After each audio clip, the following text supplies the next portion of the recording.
le plus grand incendie en France depuis 50 ans. Niveau de danger maximal au volcan Kliutchevskoï. Précipitation record au Japon depuis le début des observations. Des dizaines de morts et de disparus à cause d'un gigantesque glissement de terrain en Inde. Une tornade de feu au Portugal. Plus d'informations sur ces catastrophes naturelles et d'autres événements extrêmes de la semaine passée dans ce reportage. Et à la fin de la vidéo, vous découvrirez une information essentielle qui vous aidera à voir au-delà de l'inquiétude suscitée par les nouvelles de catastrophes, leurs véritables causes et les solutions possibles. Activité volcanique. La semaine dernière, les volcans du monde entier ont montré une activité accrue. Le 6 août, le Kilauea, à Hawaï, a poursuivi sa série d'éruptions. Pendant 12 heures, le volcan a projeté des fontaines de lave atteignant jusqu'à 90 mètres de hauteur. Un nouveau cratère s'est formé. Le 8 août, le volcan Telika, au Nicaragua, a connu 4 explosions en une journée, avec des projections de bombes volcaniques jusqu'à 600 mètres et des panaches de cendres. Le 10 août, le volcan japonais Shinmoe a émis une colonne de fumée de 3 km de haut, entraînant une alerte de niveau 3 en raison du risque de retombée de cendres. Ce même jour, l'Etna, en Italie, a déversé de la lave. Une fissure s'est ouverte sur le flanc sud du volcan, à 3000 mètres d'altitude, libérant un puissant flux de lave. Le volcan Kliutchevskoï, au Kamchatka, a émis dans la matinée du 11 août un panache de cendres atteignant presque 12 km de hauteur. Un niveau d'alerte rouge, le plus élevé, a été déclaré pour l'aviation. En raison des retombées de cendres, les habitants ont été invités à porter des masques respiratoires. Le même jour, le volcan mexicain Popocatépetl est entré soudainement en forte activité. 46 éruptions ont été enregistrées en 24 heures, accompagnées de près de 11 heures de secousses souterraines continues. Les émissions étaient principalement constituées de vapeur, de gaz et de faibles quantités de cendres.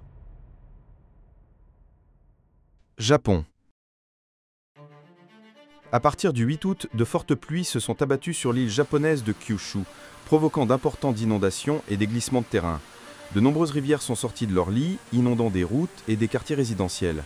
Les intempéries ont détruit des ponts et endommagé des centaines de maisons. Dans plusieurs localités, les habitants se sont retrouvés complètement isolés du monde extérieur et plus de 1000 personnes ont été évacuées. Sur plusieurs tronçons de voies ferrées, la chaussée a été endommagée et sa remise en état, selon les premières estimations, prendra plus d'une semaine.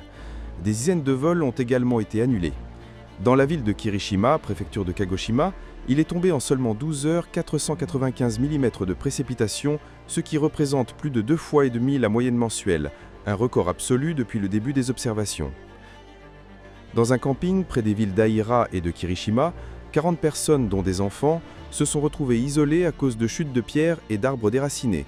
Elles ont toutes été secourues. Sur une route nationale, la berge s'est effondrée et 2 camions sont tombés dans une rivière longeant la route. Les 2 conducteurs, blessés, ont été transportés à l'hôpital. Dans la ville d'Aira, un glissement de terrain a détruit une maison. Les personnes à l'intérieur se sont retrouvées piégées. 2 ont été sauvées, une est portée disparue.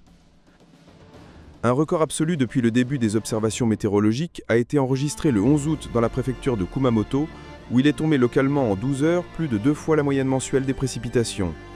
3 personnes ont été emportées par des torrents d'eau et sont portées disparues. Dans la ville de Yasushiro, une femme a été retrouvée inconsciente dans une voiture inondée. Et dans le village de Kosa, un véhicule a été pris dans un glissement de terrain. 3 personnes ont été sauvées, une est dans un état critique.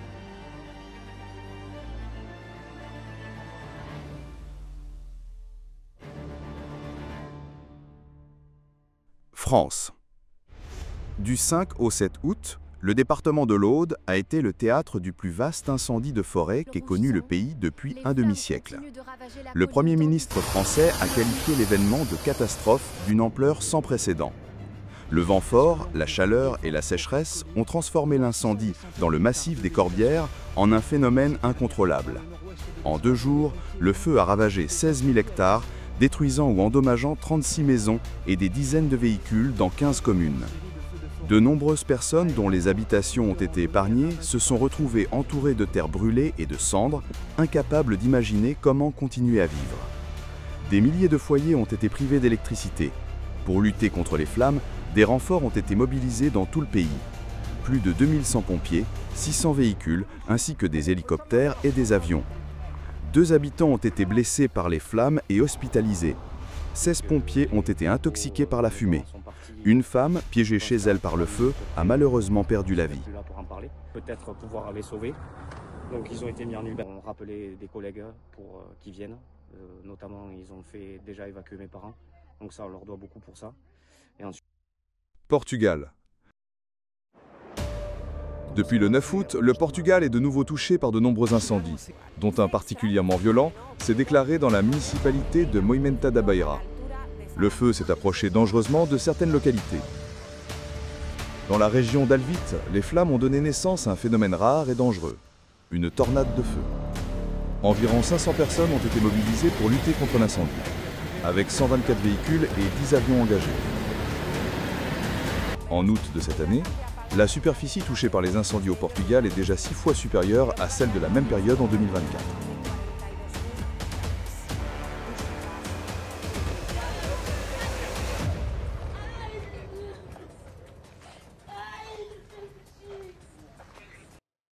Géorgie.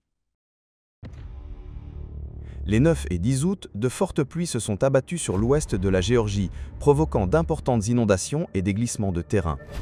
À Batumi, il est tombé en 2 jours 124 mm de précipitations, soit près de la moitié de la norme mensuelle pour le mois d'août.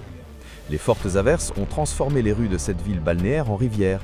L'eau a inondé des cours, des caves et des rez-de-chaussée, touchant aussi bien les routes principales qu'intérieures. Dans le district de Calva Chaouri, les pluies ont déclenché des glissements de terrain. Des affaissements dangereux sont apparus près des habitations, obligeant à évacuer 15 familles. Dans certains villages, les routes ont été bloquées. Inde. Le 6 août, des pluies torrentielles ininterrompues ont frappé l'état montagneux de l'Uttarakhand en Inde, provoquant une série d'inondations et de glissements de terrain. Dans le village de Kotla, tout le système d'approvisionnement en eau potable est tombé en panne. La situation a été aggravée par des coupures massives d'électricité et des interruptions du réseau mobile. Les équipes de secours sont contraintes d'intervenir sous des pluies continues, dans des zones où de nouveaux glissements de terrain menacent les régions déjà touchées. La rivière Nayar occidentale est sortie de son lit et a détruit un pont vital, reliant plusieurs villages au centre du district de Paori Garhwal. L'effondrement du pont de Kalgardi, sur la route nationale 121, a isolé de nombreuses localités situées à l'intérieur du pays. Dans le district de Paori Garhwal, 2 décès ont été confirmés et 5 ouvriers ont été emportés par une puissante crue. Ils sont portés disparus. La veille, dans le district d'Uttarkashi, en raison de pluies extrêmement intenses, la rivière Kirganga est brusquement sortie de son lit. Un mur d'eau, de boue et de pierre a dévalé les pentes de la montagne, balayant tout sur son passage.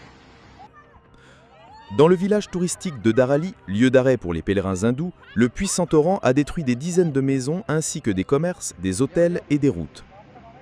La boue et les débris transportés par la vague géante ont obstrué une partie de la rivière Bhagirathi, formant un lac artificiel qui a inondé de vastes zones, compris l'héliport gouvernemental. Selon les données officielles, 6 personnes ont perdu la vie et plus de 60 sont portées disparues. D'après des sources non officielles, le nombre de disparus pourrait dépasser la centaine.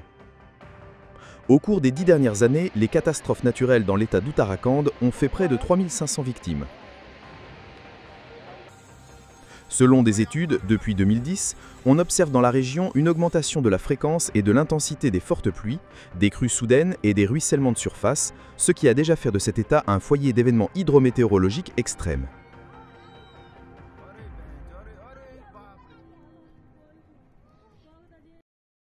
Turquie. Le 10 août, un séisme de magnitude 6,1 s'est produit près de la ville de Sindirgi, dans l'ouest de la Turquie. Le foyer sismique était situé à 11 km de profondeur. Le tremblement a été ressenti dans plusieurs provinces, y compris dans la plus grande ville du pays, Istanbul. Après le séisme principal, 879 répliques ont suivi, dont 17 dépassaient la magnitude 4. L'effondrement d'un immeuble de 3 étages a enseveli 6 personnes, dont une malheureusement décédée. 2 autres personnes ont été blessées en entrant dans un bâtiment endommagé, une mosquée. La partie supérieure décorative du mihrab s'est effondrée sur elle.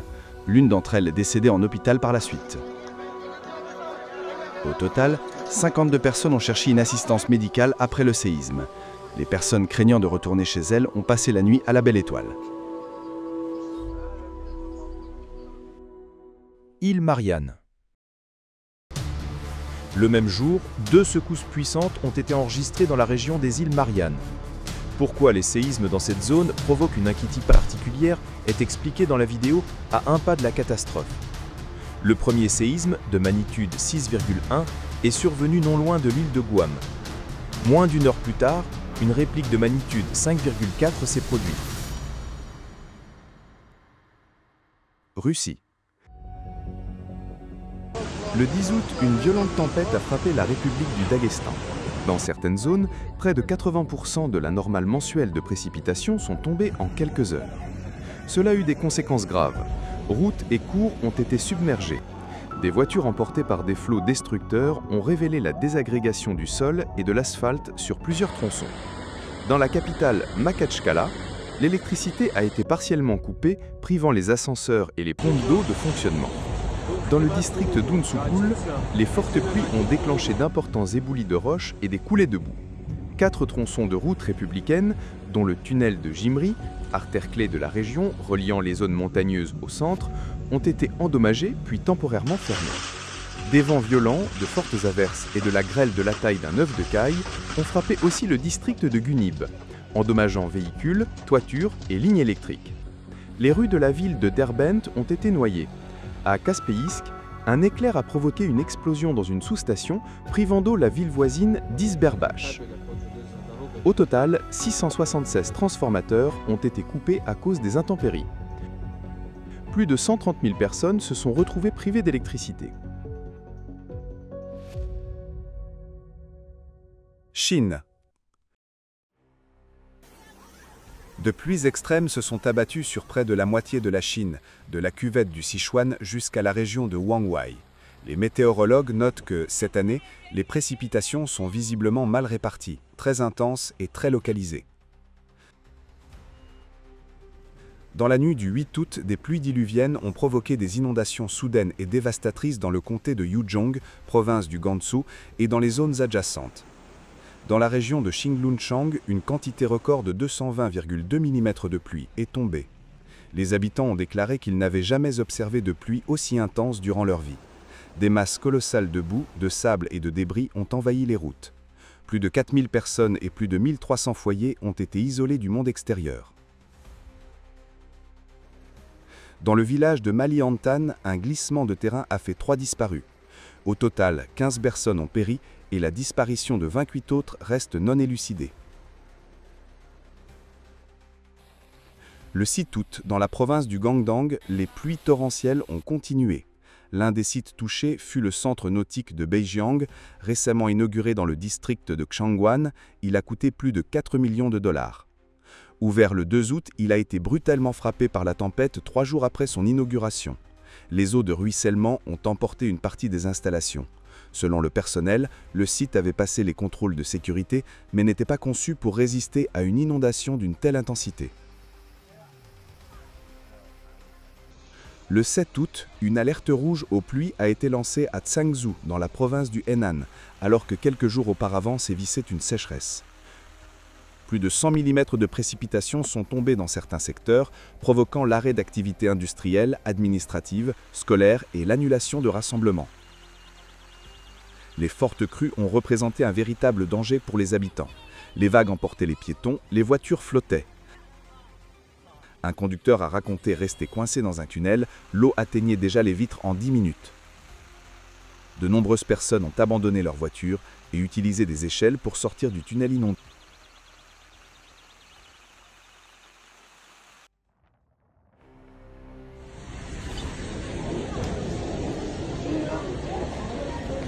Nous constatons que les catastrophes ne se contentent pas de se répéter, elles augmentent en fréquence et deviennent de plus en plus destructrices et anormales. Pourtant, beaucoup de gens ne le remarquent pas encore, continuant de vivre dans l'illusion, se fiant à des explications superficielles ou s'abandonnant à des théories du complot. Certains ne veulent tout simplement pas y croire, d'autres n'ont pas accès à une information fiable, et d'autres encore reçoivent des informations tronquées, fragmentaires et souvent délibérément déformées. Le monde sent qu'il se passe quelque chose de majeur et de dangereux, mais ne sait pas exactement quoi ni pourquoi. Sans une compréhension globale, il est impossible de saisir l'ampleur des événements, et surtout les causes qui déclenchent ce processus en avalanche. Le principal problème est qu'il n'existe pas dans notre société une approche scientifique unique et consolidée pour étudier et traiter la crise climatique. C'est pourquoi il est important que chacun prenne le temps de comprendre la situation et de transmettre cette compréhension à son entourage. Nous aimerions beaucoup expliquer en détail dans cette vidéo toutes les causes des événements actuels, mais comme vous le comprenez, il est impossible de le faire en quelques minutes. C'est pourquoi nous vous proposons de regarder l'intervention du Dr Egon Cholakian, représentant du groupe scientifique international ALLATRA.